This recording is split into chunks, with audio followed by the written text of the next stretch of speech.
बिस्मिल्लाहिर्रहमानिर्रहीम। अस्सलाम वालेकुम नादरीन, आप यूट्यूब चैनल देख रहे हैं। मैं इमरान खान हूँ। नादरीन, एक मरतबा फिर इमरान खान साहब की बहनों की इमरान खान साहब से मुलाकात नहीं करवाई गई, बल्कि टॉर्चर किया गया।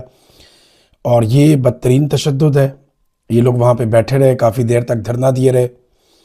उसके बाद उठकर इन्होंने इस्लामाबाद की जानिब जब रैली निकाली तो पुलिस ने इनके ऊपर तशद्दुद किया। नजम नाम का एक बच्चा है, उसको मारा, उसको गिरफ़्तार किया। अब अलीमा खानम मना भी कर रही थी पुलिस को कि आप हमें गिरफ़्तार कर लें, इस बच्चे को छोड़ दें, लेकिन पुलिस ने कहीं दुकानों में बंद किया, लोगों को धक्के दिए, गिराया। इमरान खान साहब की बहनों को भी सड़क पे गिराया गया। और ये चीज़ें अब नॉर्मलाइज कर दी गई हैं बहुत हद तक। यानी पहले होता था, बड़ा रोला पड़ता था, शोर मचता था पाकिस्तान में, लोग इसकी मजम्मत करते थे, लेकिन अब मजम्मत भी नहीं करते कि ठीक है, इमरान खान साबिक वज़ीर आज़म है, उसकी बहनें आती हैं, बेशक उनकी उम्र 70 साल से ज़्यादा, लेकिन मारो कोई बात नहीं। क्योंकि ऐसा दिखाई देता है कि आसिम मुनीर साहब की नज़र में जो इज़्ज़तदार ख़वातीन हैं वो सिर्फ मरीम नवाज़ है, बख्तावर है, या उनकी अपनी फैमिली की ख़वातीन हैं, या इज़्ज़तदार जरदारी की बेटियां, नवाज शरीफ की बेटियां। ये ख़ानदान उनके लिए इज़्ज़तदार है, बाकी लोग इज़्ज़तदार नहीं है। इमरान खान साहब की बहनें हो, बीवी हो, रिश्तेदार हो, पाकिस्तान की दीगर ख़वातीन हो, मिडिल क्लास फैमिलीज बहुत सारी आती हैं, इनको मारो, कुटो, जलील करो। यानी जिसके अंदर भी थोड़ा सा कौम का एहसास है, यार जो इमरान खान के साथ है, उसको तो ना ये खातून मानते हैं, ना ये कुछ और मानते हैं, उसके ऊपर जुल्म करते हैं, बर्बरियत करते हैं। तो ख़वातीन सिर्फ इन्हीं के घरों में रहती हैं और कहीं नहीं रहती। इमरान खान साहब की बहनों पे फिर से तशद्दुद हुआ, उन्हें सड़क पे गिराया गया। तहरीक तहफ़्फ़ुज़ आईन पाकिस्तान ने मज़म्मती बयान जारी किया और PTI ने भी किया, जैसा कि हर मरतबा किया जाता है। तहरीक इंसाफ ने कहा कि पुलिस की जानिब से रावलपिंडी में होने वाली बदतरीन फस्तायत और तशद्दुद की मजम्मत करते हैं। आज इमरान खान से उनके अहल खाना और वकला की मुलाकात का दिन था, नहीं करवाई गई मुलाकात। आखिरी मुलाकात को तकरीबन 50 दिन गुजर गए हैं। खुली अदालती अहकामात की और इंसानी और इखलाकी और कानूनी रवायात की मुसलसल खिलाफ वर्जी हो रही है। मुलाकात रोकने के इस गैर आइनी इकदाम के बाद इमरान खान की बहनों और अवाम ने धरना ख़त्म करके रावलपिंडी में एक मुकम्मल तौर पर पुरअमन रैली निकाली। मगर पंजाब पुलिस ने सब्र, कानून और शाइस्तगी का मुजाहरा करने की बजाय हमेशा की तरह तशद्दुद और जबर का रास्ता इख्तियार किया। बिला इश्तिहार लाठीचार्ज किया, वहशियाना तशद्दुद किया। इमरान खान की बहनों के साथ साथ सूबाई वजीर मीना खान अफरीदी और कौमी असम्बली में पाकिस्तान तहरीक इंसाफ के पार्लिमानी लीडर शाहिद खटक को एक दुकान के अंदर बंद करने की कोशिश की गई, जो पंजाब हुकूमत की पुलिस की खुली गुंडागर्दी का एक और सबूत है। इस तशद्दुद के नतीजे में दर्जनों कारकुन जख्मी हुए, कई वर्कर्स को गिरफ्तार किया गया, कम उम्र बच्चों को भी हिरासत में लिया गया, जो किसी महज़ब और जमहूरी मुआशरे में नहीं होता। गाड़ियों को भी नुकसान पहुंचाया गया। और पंजाब हुकूमत का जो रवैया है वो गैर जमहूरी है, जबर और तशद्दुद के ज़रिए अवाम की आवाज़ को दबाने के नाकाम हथकंडे हैं। इमरान खान के अहले खाना और वकला से मुलाकातों को रोकना ये गैर कानूनी है और गैर इंसानी इक़दामात हैं। इसकी मुकम्मल जिम्मेदारी पंजाब हुकूमत और पंजाब पुलिस पर आयद होती है और उन्हें इसका जवाब देना होगा। PTI ने जिम्मेदारी डाल दी पंजाब हुकूमत की और पंजाब पुलिस की। हालांकि PTI अच्छी तरह जानती है कि इनकी टके की औकात नहीं। जो लोग ये कर रहे हैं वो लोग ये कर रहे हैं और वो हमेशा से ये करते आए। उन्होंने कायदे आज़म के साथ ये किया, फातिमा जिन्ना के साथ ये किया, लियाकत अली खान के साथ किया, मशरकी पाकिस्तान में क्या किया, जुल्फ़िकार अली भुट्टो के साथ किया, बेनज़ीर भुट्टो के साथ किया, नुसरत भुट्टो के साथ किया। उन्होंने सबके साथ ही किया। नवाज शरीफ की बीवी की गाड़ी को हवा में उठा दिया लिफ्टर के साथ। ये बात है जब नवाज शरीफ डील करके जद्दा भाग गए थे, उससे पहले की बात है। तो ये हमेशा से वही लोग करते हैं, एस्टेब्लिशमेंट ही करती है। तहरीक तहफ़्फ़ुज़ आईन पाकिस्तान ने भी इसी तरह का एक मज़म्मती बयान जारी किया है और उन्होंने अपील की सिविल सोसाइटी से, मीडिया से और जमहूरी क़ुव्वतों से कि वो आइन की बालादस्ती और अदलिया की खुद मुख्तारी के लिए अपनी आवाज़ को बुलंद करें। ये आ गई तहरीक तहफ़्फ़ुज़ आईन पाकिस्तान का भी बयान। तो ये मामला है और लगातार है, इसमें कोई तब्दीली नहीं आ रही। जबकि ऑपरेशन जो है वो खैबर पख्तूनख्वा में ज़बरदस्ती वफाकी हुकूमत जारी रखे हुए। अब हो ये रहा है कि इन्हें लगता था कि पाकिस्तान तहरीक इंसाफ को ये बर्बाद कर देंगे ऑपरेशन के नतीजे में, लेकिन जिन जिन लोगों को उनके घरों से, उनके इलाकों से बेदखल किया जा रहा है। रास्ते में पाकिस्तान तहरीक इंसाफ के MNAs और MPAs खड़े होकर उन्हें रोकते हैं, उनसे पूछते हैं, उनके हालात दरियाफ्त करते हैं और उन्हें अपनी हमायत की यकीन दहानी करवाते हैं। तो वो जो एक बयानिया ये बना रहे थे, कोशिश कर रहे थे कि लोगों को रुस्वा करेंगे और पाकिस्तान तहरीक इंसाफ पे डाल देंगे, वो ये कर नहीं पाए।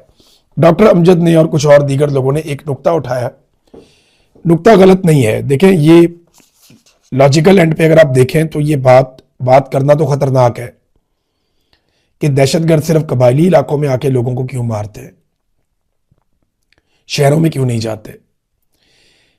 यानी नॉर्मली ये जो दहशतगर्द लोग हैं ये अपने आप को इस्लाम के साथ जोड़ते हैं ना, ये कहते हैं हम इस्लाम लेकर आना चाहते हैं, तहरीक तालिबान पाकिस्तान या तहरीक तालिबान अफगानिस्तान। तो एक्चुअली तो ये इस्लाम पसंद लोग हैं ना, तो ये इस्लाम के साथ जोड़ना चाहते हैं। उन्होंने सवाल ये उठाया कि ये लोग कहते हैं कि हम इस्लाम के लिए लड़ रहे हैं, लेकिन ये हमले उन लोगों पे क्यों नहीं करते जो गैर इस्लामी हरकतें कर रहे हैं। एक टेक्निकली एक सवाल उठाया और लॉजिक उसे मानती भी है। बेशुमार ऐसी पार्टियां होती हैं, ऐसी दावतें होती हैं, लेकिन वहां पे कभी भी किसी किस्म का कोई दहशतगर्दी का हमला नहीं होता, होना भी नहीं चाहिए। मैं इसके हक में हूं कि कहीं भी दहशतगर्दी का कोई भी हमला नहीं होना चाहिए। लेकिन वो लोग ये सवाल पूछते हैं कि हम कबायली लोग जो इस्लाम के ऐन मुताबिक जिंदगी गुजारते हैं, यहां पे ही मुसल्लह दहशतगर्द क्यों आ जाते हैं। और फिर जब ऑपरेशन होता है तो ना फौज को नुकसान होता है, ना दहशतगर्दों का नुकसान होता है, नुकसान मकामी आबादी का हो जाता है। ये क्यों हो रहा है? तो इसका सादा जवाब जो है, जो मकामी लोग बताते हैं, वो ये कहते हैं कि जहां जहां पे मादनियात है वहां पे पहले दहशतगर्द लाए जाते हैं, फिर उनको वहां पे कब्जा करवाया जाता है, फिर उन दहशतगर्दों को मारने के लिए फोर्सेज आती हैं, फिर वो भी अपने इलाकों में कब्जा करती हैं, फिर दोनों तरफ के लोग मकामी लोगों का नुकसान करते हैं और फिर इन दोनों की लड़ाई के लिए मैदान खाली किया जाता है और मकामी लोग ये इलाका छोड़कर चले जाते हैं। फिर मकामी लोगों को वापस कभी भी उनके इलाकों में सही तरह बसने नहीं दिया जाता।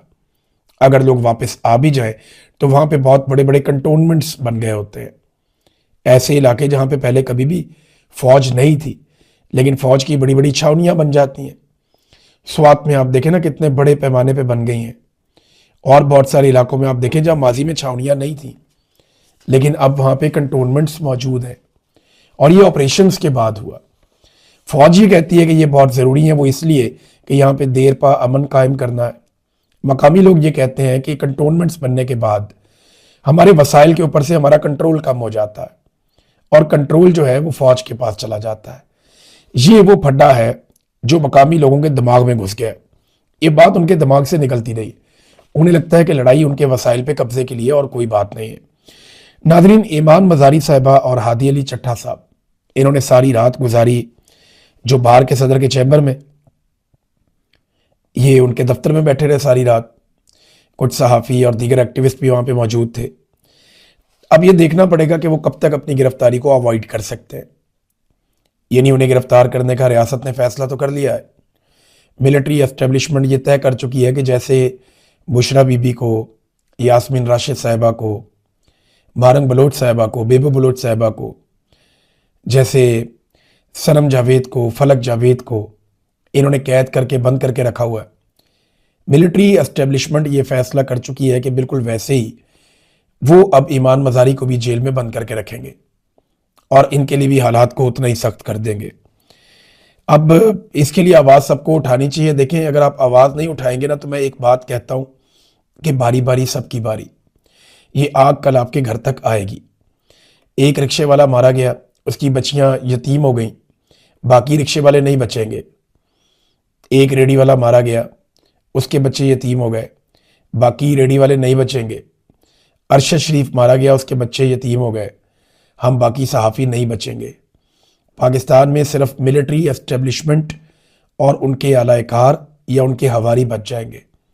अगर आपने पाकिस्तान में अपने सर्वाइवल की लड़ाई लड़ ली तो आप और आपके बच्चों के लिए ये मुल्क महफूज हो जाएगा, वरना वही होगा जो मैं आपको बार बार कहता चला आ रहा हूँ कि बारी बारी सबकी बारी।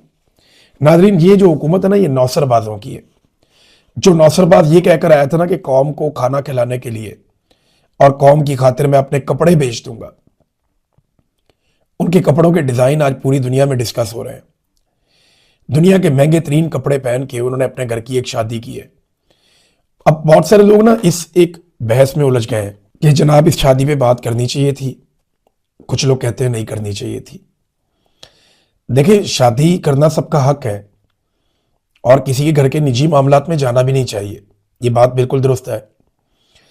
लेकिन जब आप अपने आप को कहते हैं कि आप अवामी नुमाइंदे हैं, तो फिर आपके ऊपर कुछ जिम्मेदारियां आयद होती हैं। फिर आप अवाम की गुर्बत का मजाक नहीं उड़ा सकते। कराची में एक प्लाजा, उसके अंदर लोग जल जल कर मर रहे हैं।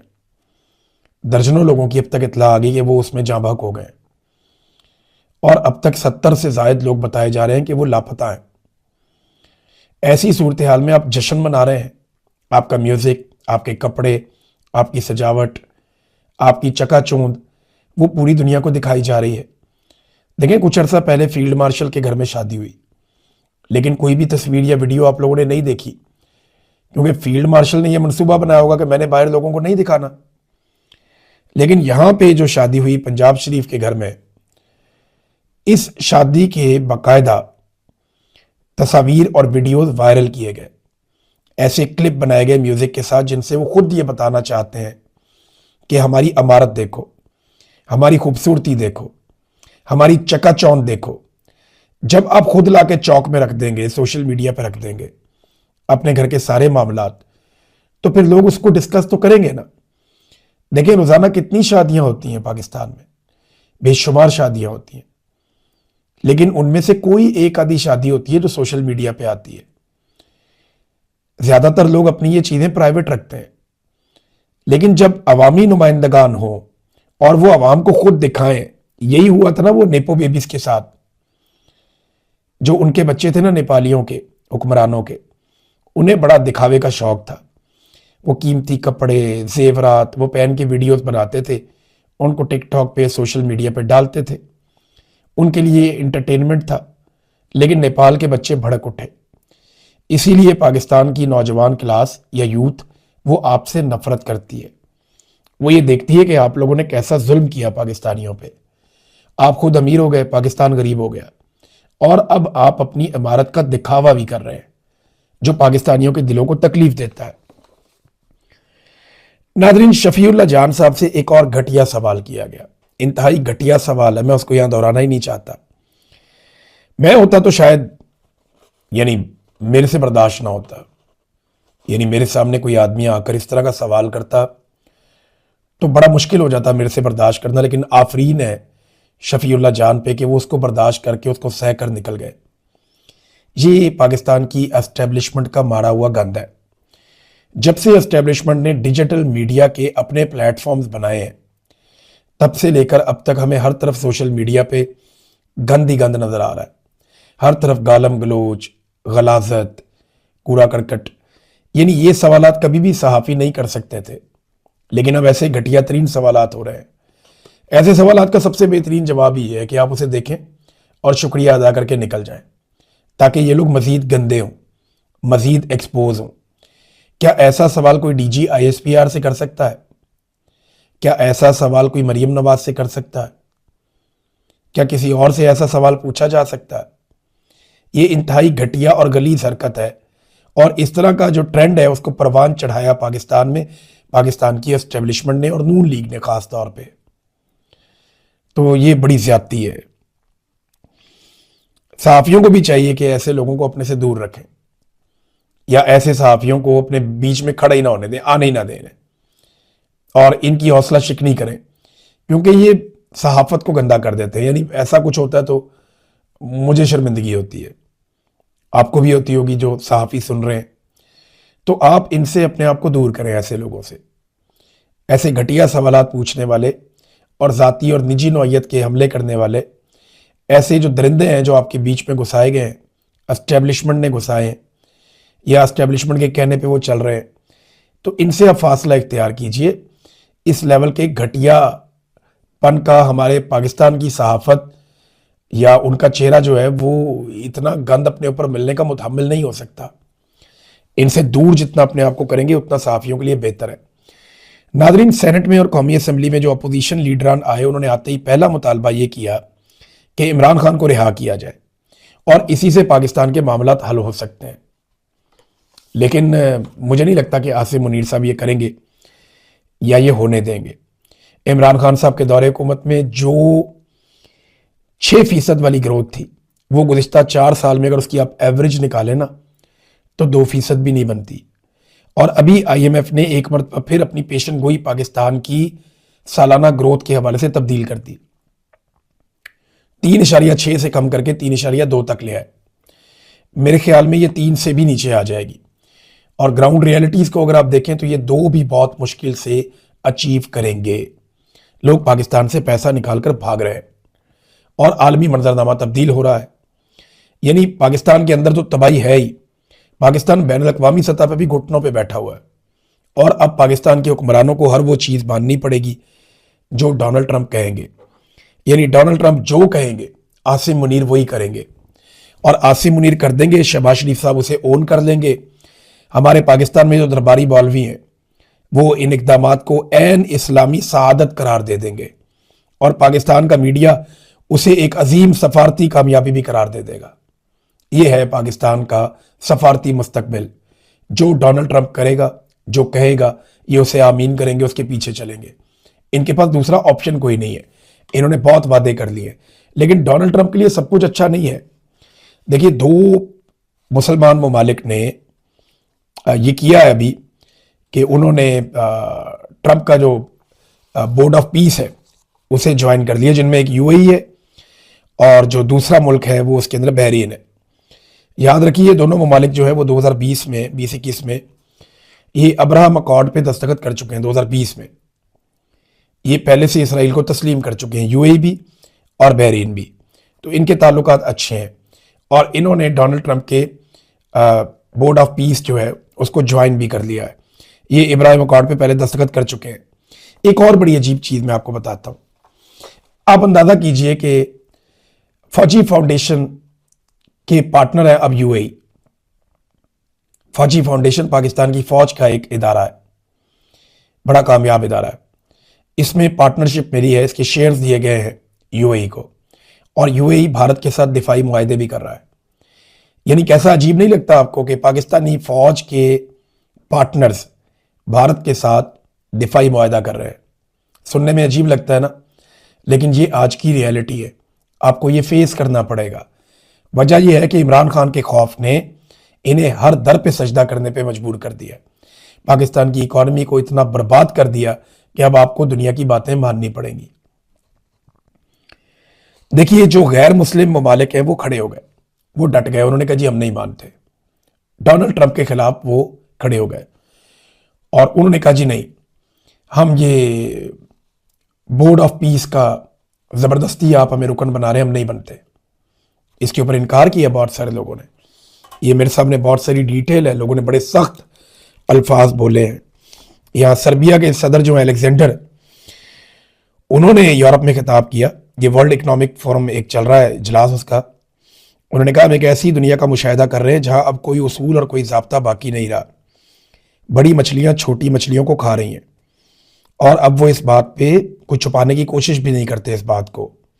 हमारे पास 2 रास्ते हैं, या तो नई सल्तनतों के जमूरे बन जाएं, उनमें शामिल हो जाएं, या फिर अपनी खुद मुख्तारी और आज़ादी की हिफाजत करें। दुनिया में आज से पहले अमन इतना कभी कम नहीं था जितना आज कम है।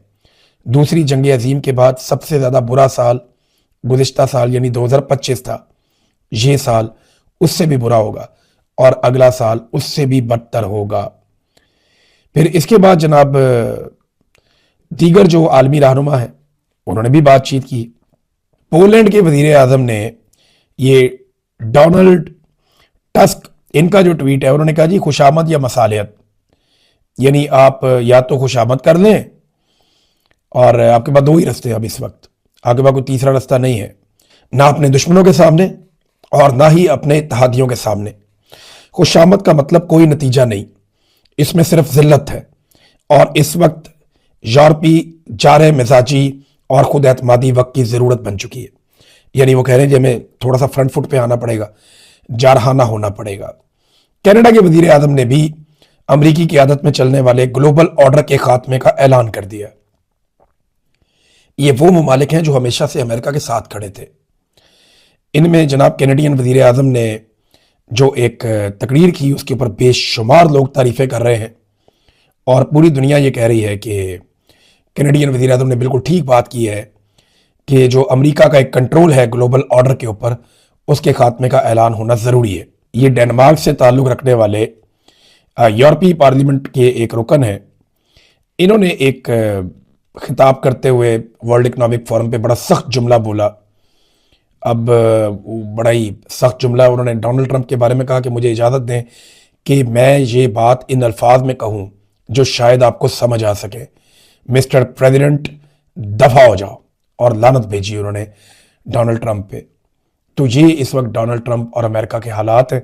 देखिए, वो ममालिक जो हमेशा से उनके साथ थे वो अब पीछे हट रहे हैं, और वो ममालिक जिनका एक दूर का ताल्लुक था वो करीब आ रहे हैं। अब पाकिस्तान ने ये फैसला करना है कि पाकिस्तान ने फ़लस्तीन के मुसलमानों के हक़ में फ़ैसला करना है, इंसानी हकूक़ के मामला देखकर फ़ैसला करना है, या ट्रंप साहब की चाकरी करनी है जैसा कि वो करते चले आ रहे हैं। अभी आने वाले दिनों में आपको नज़र आ जाएगा। मैं आपको पहले ही बता चुका हूँ कि जो डोनाल्ड ट्रंप कहेगा